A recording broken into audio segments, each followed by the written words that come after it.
Hello, everyone, and welcome to New Consciousness Review.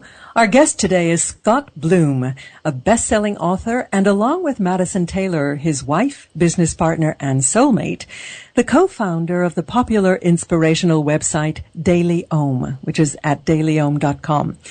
He's also a successful multimedia artist who has collaborated with popular authors, musicians, and visual artists. And he produced many critically acclaimed works, including his award-winning film, WalkIn, which he both wrote and directed. It was based on his book, Summer's Path, which is part of a trilogy along with Winter Moon Rises and Waiting for Autumn. Welcome, Scott. I'm delighted you could join us. Thank you so much for having me. Scott, I understand you've left Ashland, Oregon for Ojai. I will try not to take that personally as an Oregonian, but was that because of your film production? Well, it was actually had nothing to do with the film production. It had to do with the weather, number one. What? You don't like rain? I actually love it, but my wife, Madison, doesn't. Uh-huh. And then the other reason is there's an amazing school in Ojai that was started by Krishnamurti. And so that's the main reason why we came to Ojai. Lovely, lovely. So how did you go from being a music industry executive to a best-selling novelist and now a filmmaker? Well, when I was working in the music industry, my wife and I were spending all of our spare time meditating, doing yoga, that sort of thing, just basically trying to deal with the craziness of being in Los Angeles. And in the meantime, while I was in the music business, my wife started an aromatherapy company, and it became very successful. So I quit my job in the music industry to work with her. And after just a few weeks, it became obvious that we were on the same trajectory as my music industry career, because the candles were taking off and it was just becoming really crazy successful. And so we had a heart-to-heart talk and said, you know, what we really need to do is figure out a way where we can integrate our personal interests in spirituality and conscious living with our professional life and not have, you know, one of them support the other. And so we came up with this idea of Daily Om, which was the main reason was kind of selfishly we wanted to see if there was a way that we could support ourselves by living the conscious life that that would interest us. And so that's how Daily Om came to be. But the thing that we learned primarily with Daily Om is to really use our intuition as our guiding force in order to make life decisions. You know, that was sort of the core lesson that took several years to figure out.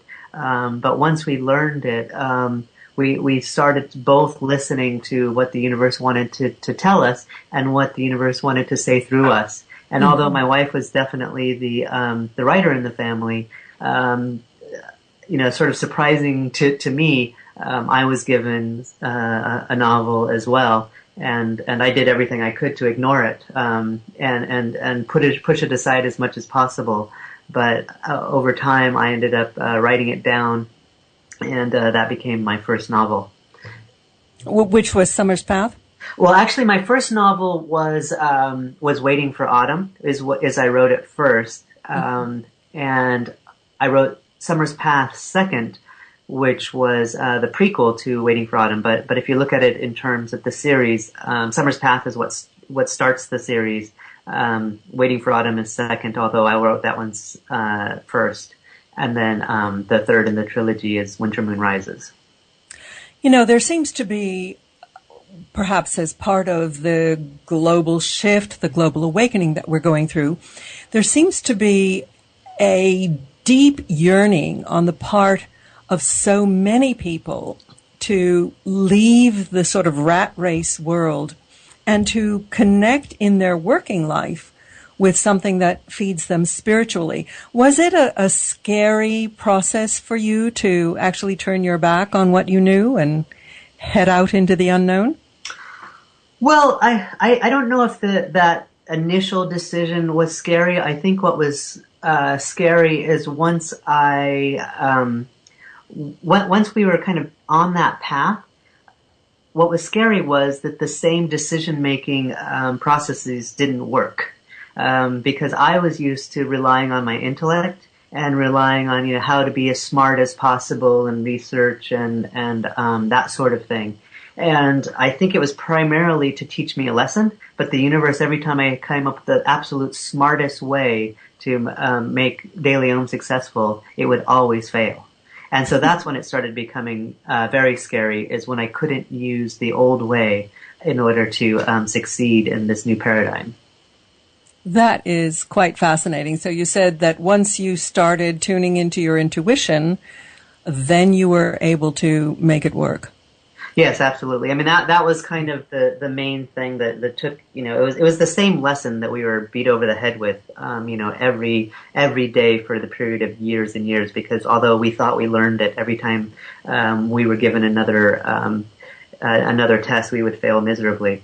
So, so that's kind of why we had to keep learning the lesson over and over. But yes, that was definitely the hardest thing for me, is to learn to trust that and to realize that my intellect is a valid tool, but just like you wouldn't use a hammer, for every single thing that needs to be fixed in your house or in your car. You don't use your intellect for every single thing that needs to have a decision made in your life. Mm-hmm. Mm-hmm. You mentioned that the book was, quote, given to you. Can you expand upon that? Well, yeah, basically what happened was one morning I woke up, and it was sort of like watching a movie, that before you watch a movie, the story isn't in your head. And then after you watch the movie, then you can reflect on the story. The same thing happened, except for instead of an hour and a half period of time, it took less than a second and a half, where the entire story was downloaded. And like I said, one second later, this entire story was in me, as if I had just watched a movie. And I did everything I could, as I mentioned before, to ignore that, because it just didn't make sense, for the technology and the business guy to start writing. And so, I did what most people that gets their first or second calling to do spiritual work is, I ignored it for as long as possible. But one day, the main reason I wrote it down, to be honest, is because it was becoming so physically painful. It was truly becoming, a physical pain that I needed to get out of me. And so that's the real reason I wrote it down, was because I just wanted it out of me so I could move on with my life. Interesting. And did the same process happen with the other two books of the trilogy? No, actually, each one of them was completely different. The Summer's Path came up where I was at a Hay House conference. Hay House was is the publisher of all my books and my movie. And before Waiting for Autumn came out, Waiting for Autumn was scheduled to come out first. Madison and I went to a Hay House I Can Do It event, and we were meeting with the CEO of Hay House and talking about different ways of getting the word out for Waiting for Autumn, being so it was my first book and people didn't think of me as an author, etc. And for some reason, somebody took over my mouth and started talking and said, well, you know what we should probably do is why don't we release a prequel to Waiting for Autumn before it comes out, and then we can just give that away for free. And then people would be interested to know what comes next, and then Waiting for Autumn would be something people would be interested in. And the CEO says, "Oh, that's a great idea, no problem."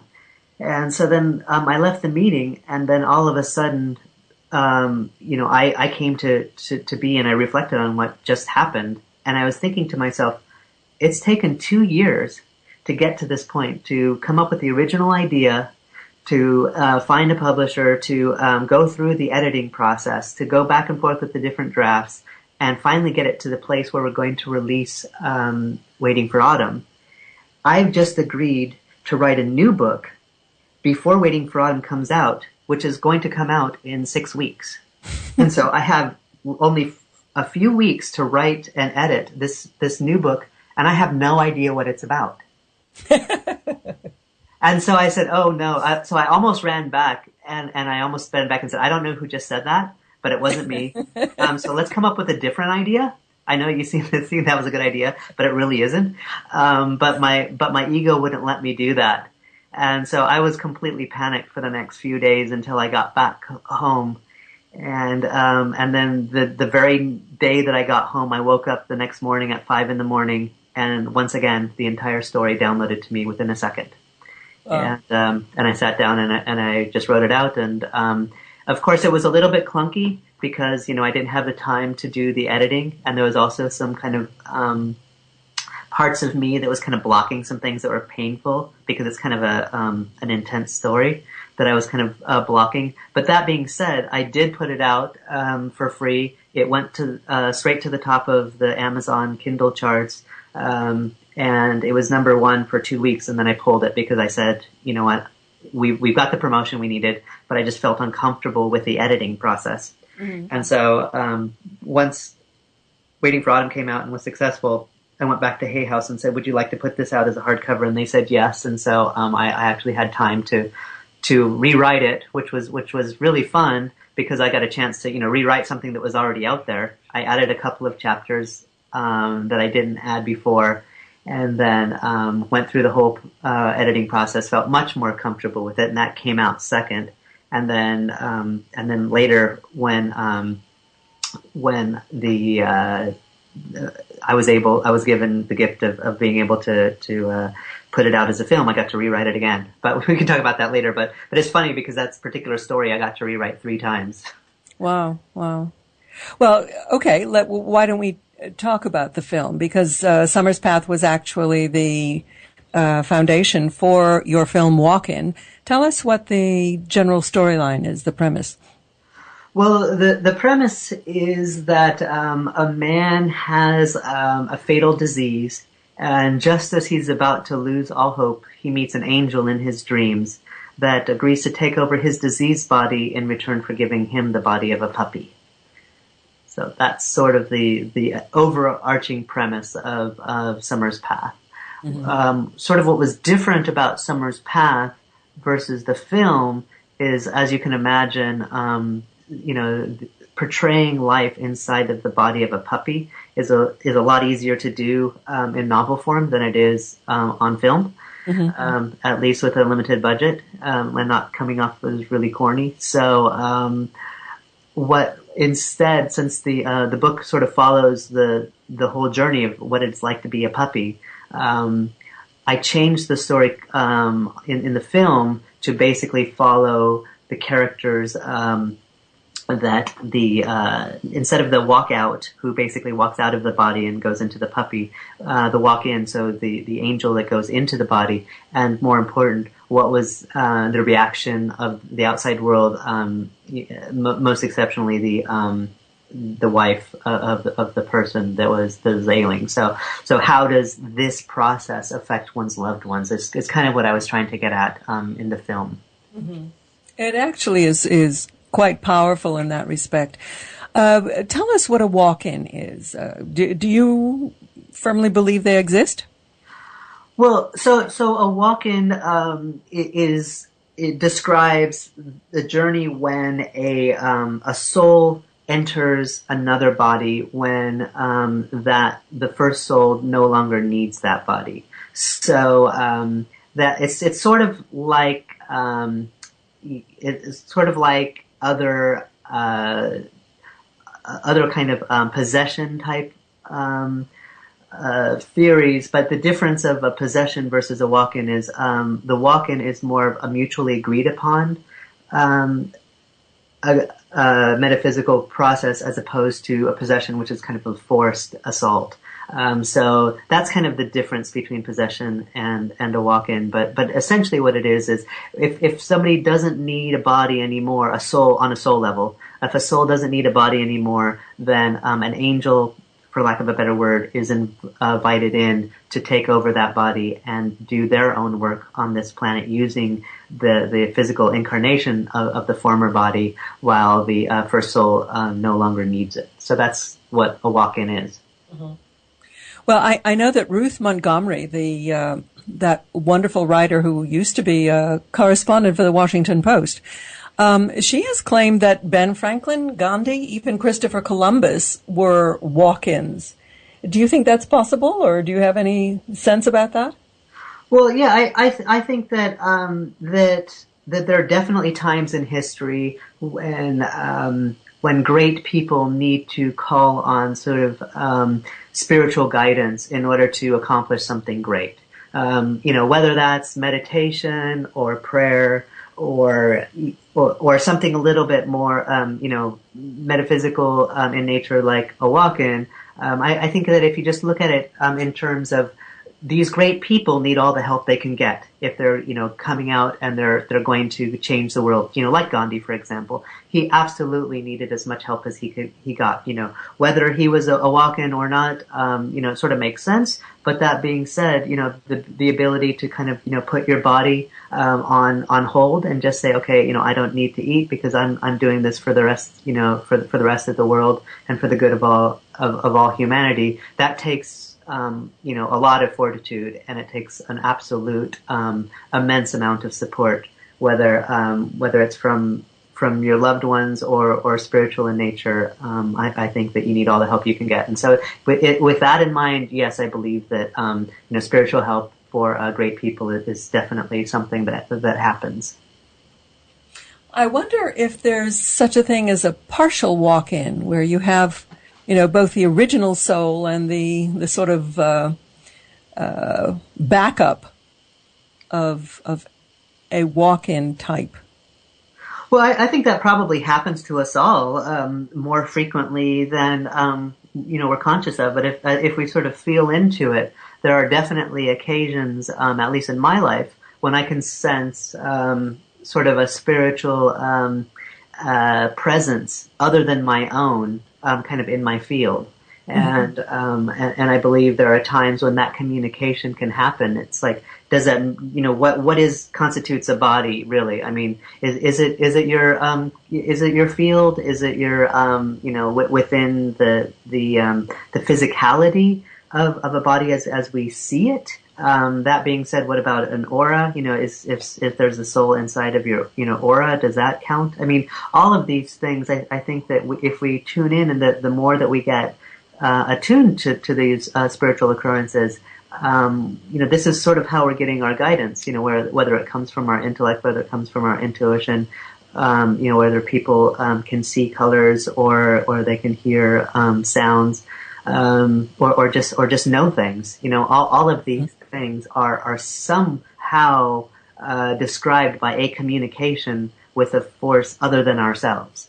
And so I think that in some ways is a way of addressing what you're saying about a partial walk-in or whatever. I think that all of these terms, walk-in included, are just useful for describing certain occurrences that happen that really we don't have words for. Mm-hmm. And so I think these words are instead of really a way of accurately defining what's happening in the spiritual world or how the spiritual world collides with the physical world. I think what these words are most useful for is to kind of frame the discussion and to get people thinking and feeling and talking about things that really can't be defined in the physical world because it is bigger than that. Mm-hmm. Now, in the film, the angel does offer the Dom, the sick protagonist, a young, healthy male body. He kind of neglects to mention that it's actually a dog. Yes.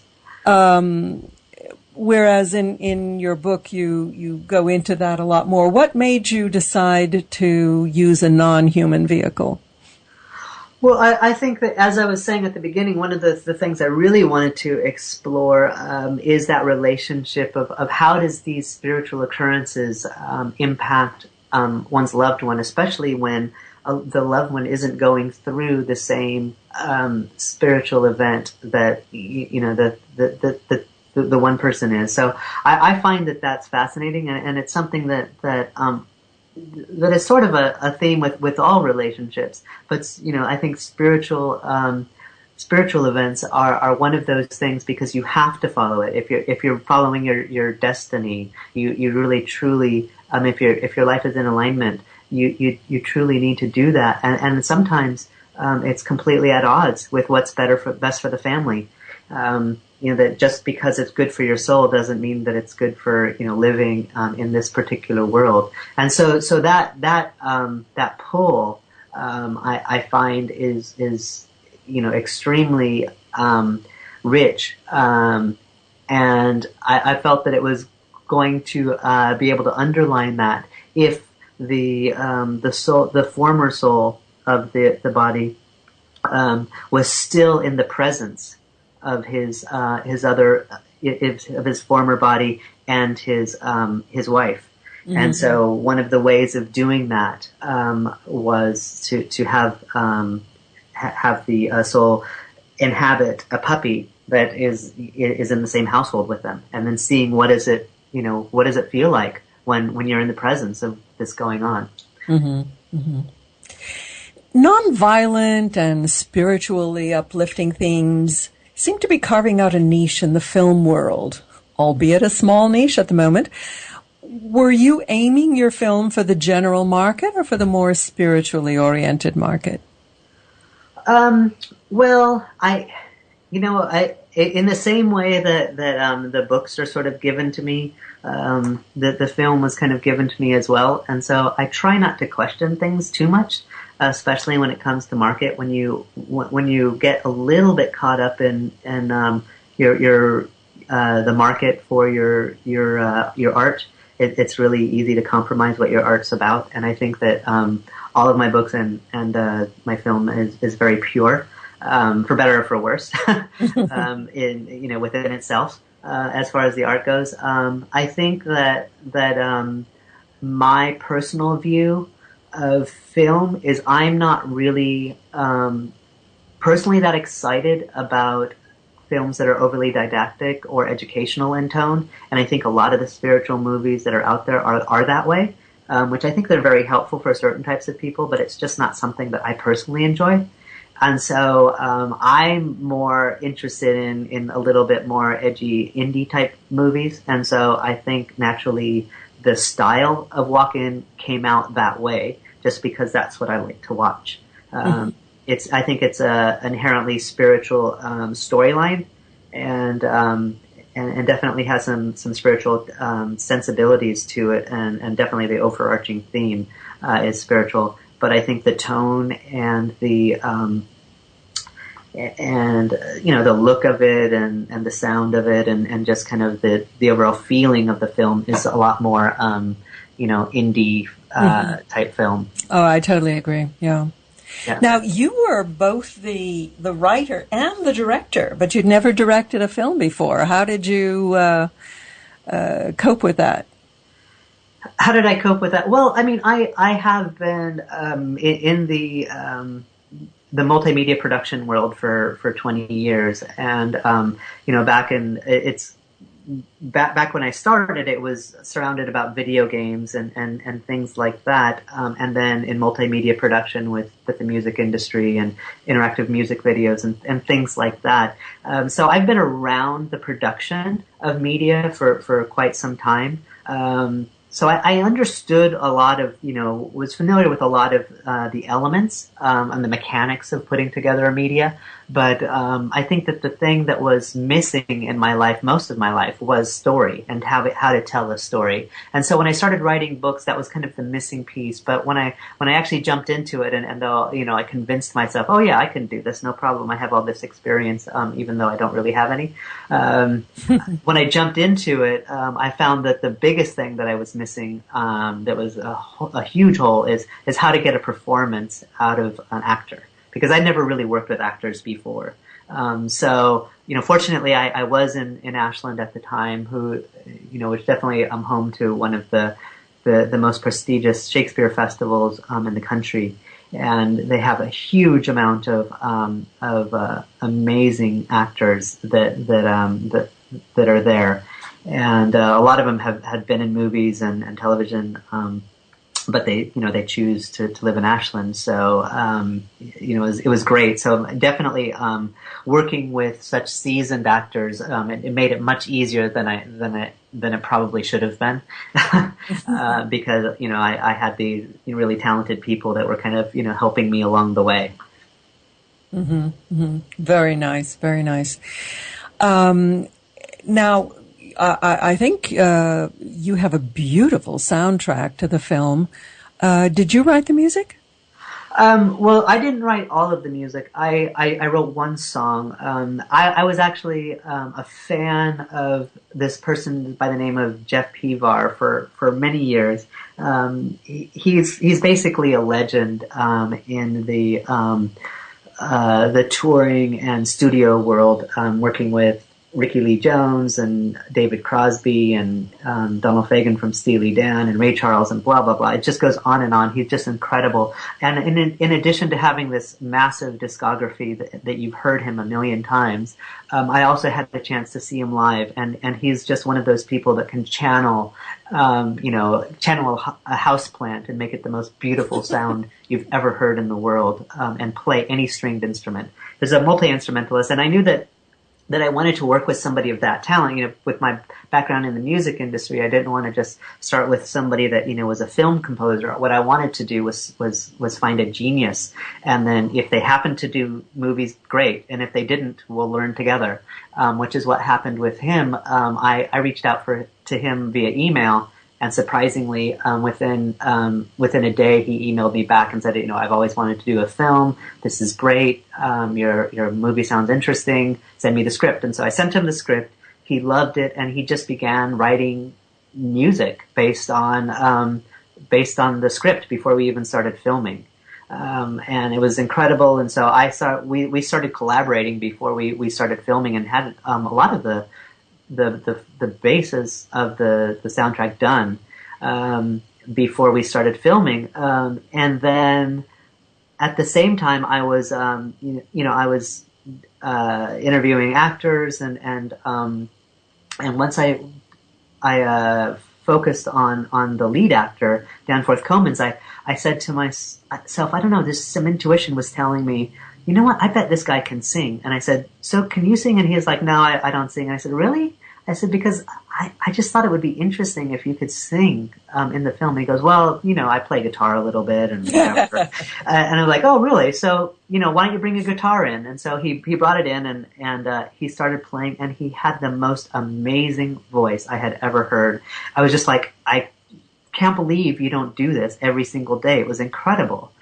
And so I had this, world-class genius that was doing the music, and then I had this undiscovered, lead vocalist that was going to be the lead of my movie. I just had to figure out something to do with them.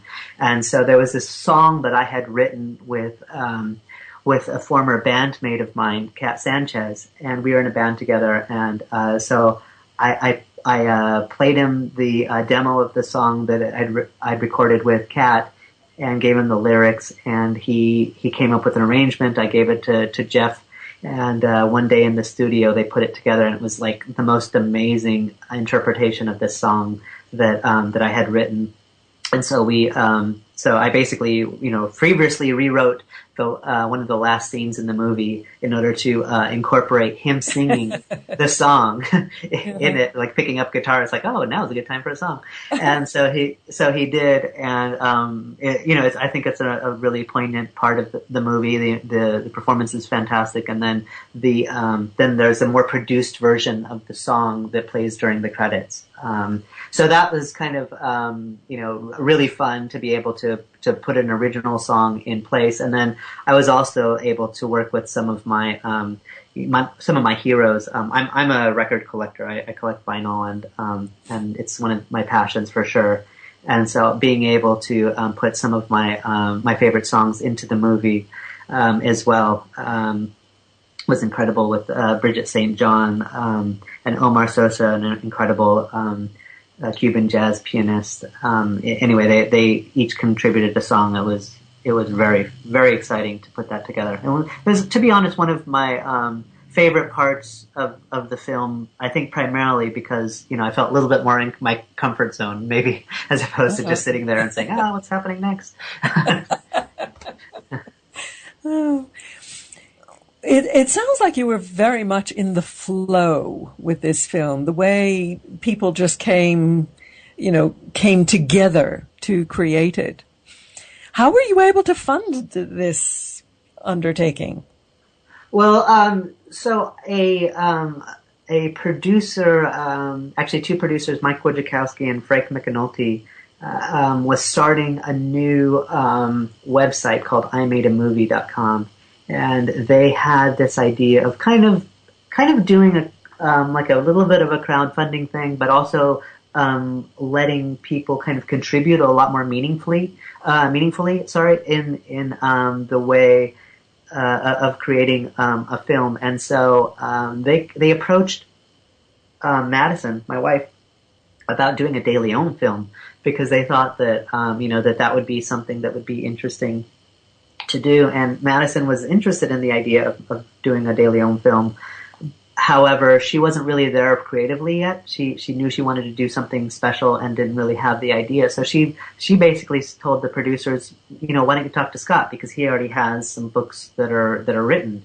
And people had told me, and she always felt that they were sort of cinematic in nature, the way that I've written them. And so they said, would you like to do that? We have a director in place. He's, a very successful Hollywood director, and he can interpret the film, and, all you have to do is say yes, and then it'll be done. And so I was like, wow, somebody making a movie out of my books. That's so exciting. And I had, known some friends that had done it before, like, Dan Millman with Way of the Peaceful Warrior. And so I was like, wow, this might be something to do. But then I started getting really nervous that some other director was going to, take my characters that I, kind of brought to life and came through me. Babies, yeah. Yeah, they were the babies, but they were not mine because they were given to me, but I had these relationships with them. And although he was definitely a great director, and we had lots of discussions about how he was going to interpret them, and he got it intellectually, but there was just things that, I felt like he didn't know. Mm-hmm. And so, in the same way that my intuition, guides me for pretty much anything I do, my intuition was not letting me sleep for weeks at a time. And although I was just about to put, pen to paper and sign the contract, I eventually just told him no. And it was the stupidest thing I possibly could have done. Is, these Hollywood producers were coming to me saying they were going to make a movie, bringing this really qualified director that I liked to me, and I was about to tell them no. And finally I just said, I just can't do it. This is just not, I just can't imagine any other person bringing this to life. And so I'm just going to have to say no. And I knew from experience that, that first-time directors never get the breaks that are funded, and they have to do film school projects and, all of this other stuff. So I didn't even bring it up. I just said no. And they said, well, why? And I told them all of the reasons why. And they said, well, it sounds like you have some really good ideas. Why don't you direct it? And I was just blown away. I couldn't believe that it happened. But, in some ways, obviously this was the universe's project. And so once again, every time I'm surprised, then I'm surprised again, so it was just kind of handed to me on a silver platter, and they came with the budget in hand and said, okay, go ahead and do it. Wow. So what message do you think your film conveys? What is the message that you wanted to convey to the viewer? Well, I think that, it's many different, it's multi-layered. As I mentioned before, I think that the main thing is, I was trying to create a film that entertains first and foremost, because I didn't want it to be, kind of a talking heads, educational film. But that being said, I think one of the main threads, kind of from a beginner level, is that, we do have a soul that is independent of our body, and that soul has a journey that comes before, what we can traditionally consider to be birth. and it continues on after what people traditionally consider to be death. So I think that is kind of like the beginning sort of discussion that I would like. And then I think one of the things that I deliberately kept messy is kind of the moral implications of the relationship between angels and souls that are living on this earth. And I think a lot of people have a tendency to exalt any sort of soul that has moved on, and maybe even using the word angel, that anybody that is an angel or any soul that has died, are saints, and there's nothing wrong with them, and they can do no wrong. And I think what I wanted to do is to share that, these souls have challenges as well, and that maybe they're not, that just because they have the intent to do something positive in the world, that they have flaws as well. And so I kind of wanted to introduce that discussion of what is the concept of, a flawed angel. That's actually quite an interesting subject to contemplate, not just the notion of flawed angels, but our whole perception of, the afterlife in heaven where everybody suddenly becomes omniscient and perfect. It seems like our human messiness carries on, and it's really part of the human experience to sort it out on whatever plane. Right. Yeah. I think it's the soul experience. It's the existence experience that we're having. Just to exist. Just because we have moved on to a different plane doesn't mean that everything is better. It just means everything is different. There are definitely things that we need to learn in this life. And the physical limitations that we have, being incarnate. That being said, there's definitely other challenges in other planes. And I think that's what makes, all of this, experience of existing, so interesting. Are you planning a sequel to this film or other? Well, I mean, fortunately, the next two sequels are already written and published, so it makes things pretty easy. But yes, definitely Waiting for Autumn is in the works, and I'm just starting to put together a team for that, and fortunate that, cross my fingers, it's some people that I've respected for many years that will become involved. It's a little bit early to talk about now, but definitely it's the next thing involved, and also just the whole idea of telling a story in this medium was extremely rewarding for me and very exciting. So it's also possible that my next news story will come out on film first, independent of a novel.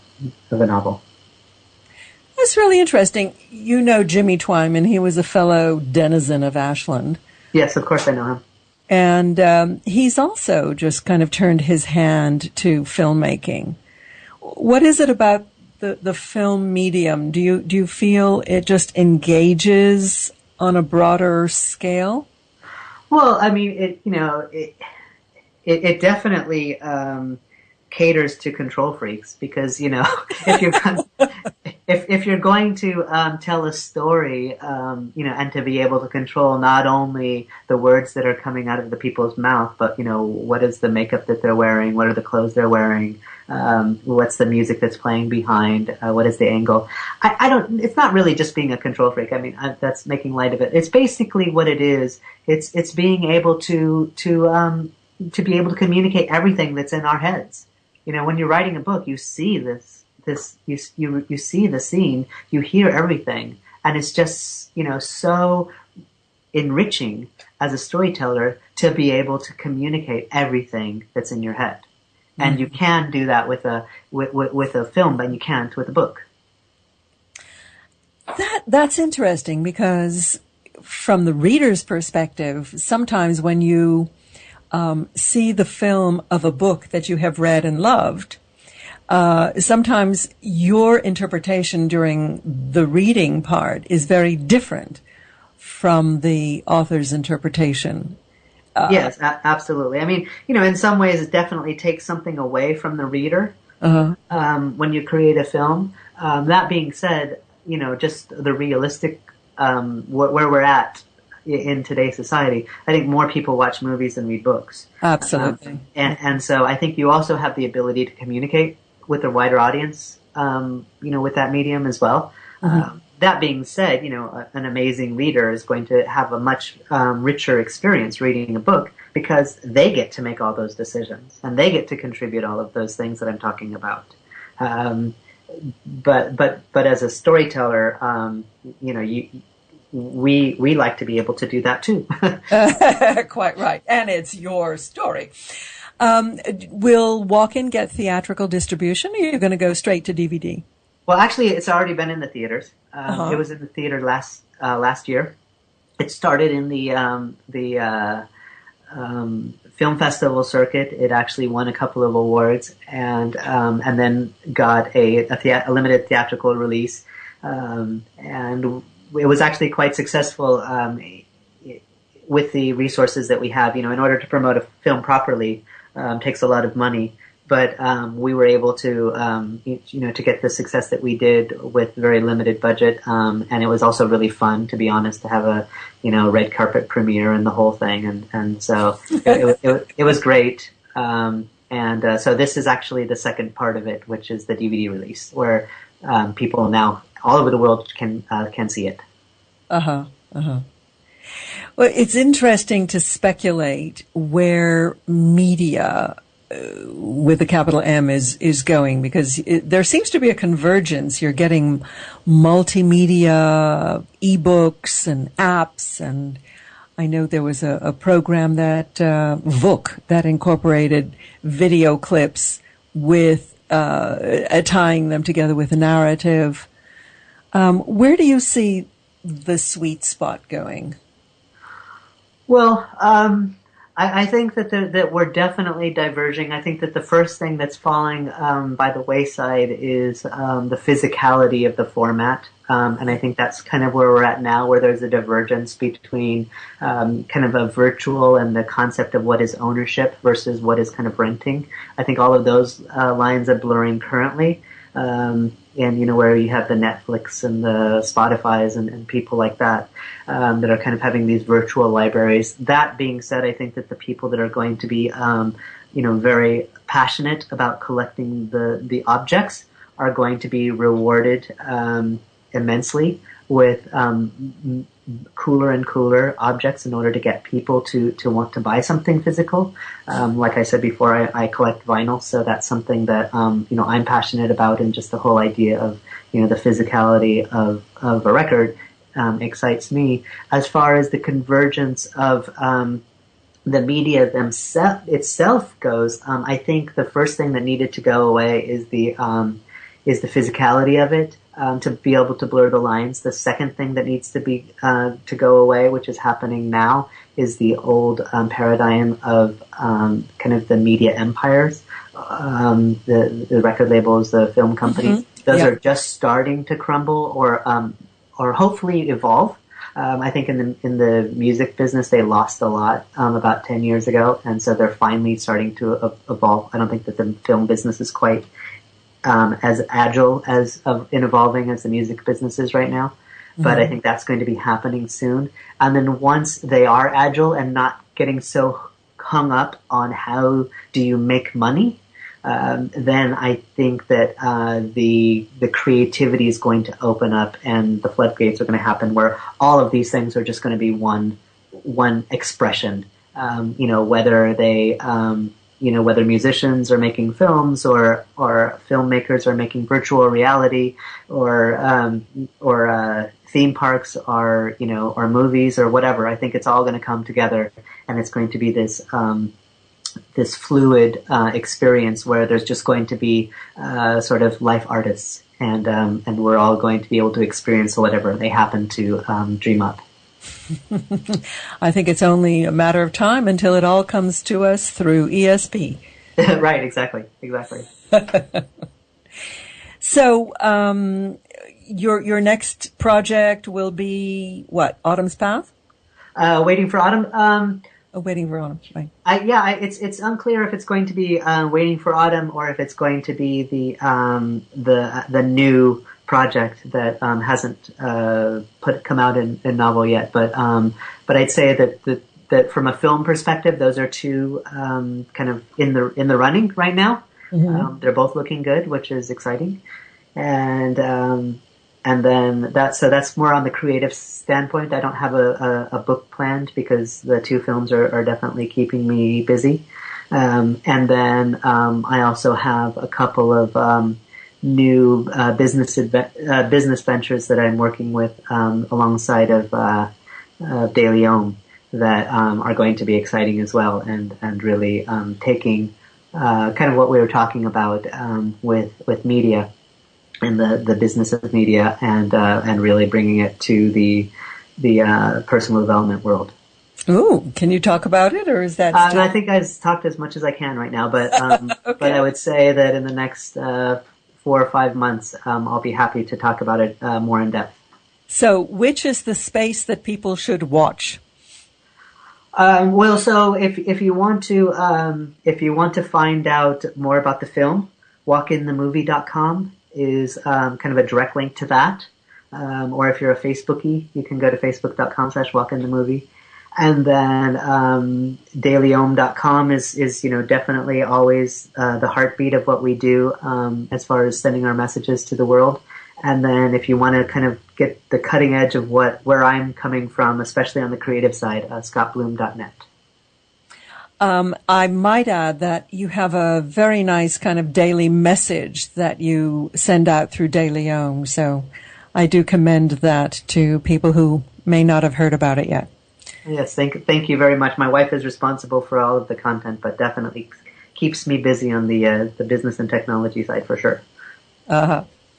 Well, Scott, it's been a delight talking to you and learning about your film and your endeavors. Scott Blum, filmmaker and director of WalkIn, author of Summer's Path, and all-around general good guy. Thank you for being with us. Thank you very much for having me.